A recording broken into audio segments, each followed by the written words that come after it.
Voici la dernière image de Vladimir Poutine. Elle date du 30 avril. Le sourire est un peu crispé, mais il pose manifestement de bonne grâce avec ses invités.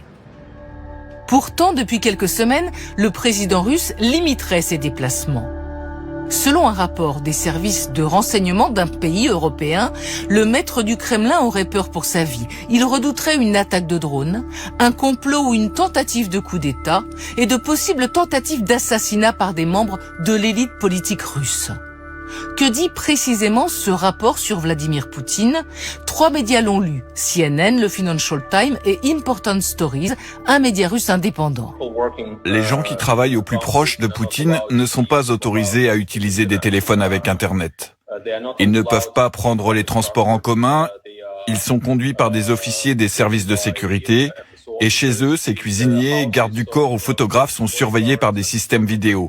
Et selon ce rapport, il passerait la plupart de son temps dans un bunker ultramoderne.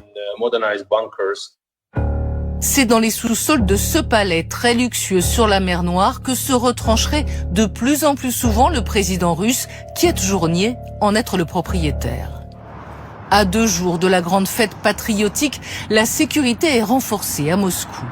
Et puis les attaques de drones menées dans la capitale par les Ukrainiens se multiplient.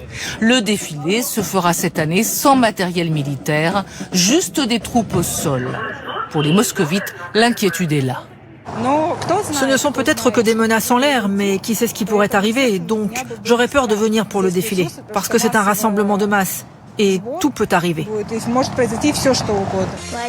Certains comptes ukrainiens relaient des vidéos créées avec l'intelligence artificielle sur les réseaux sociaux pour ridiculiser Vladimir Poutine, le faire passer pour un homme traqué qui a peur.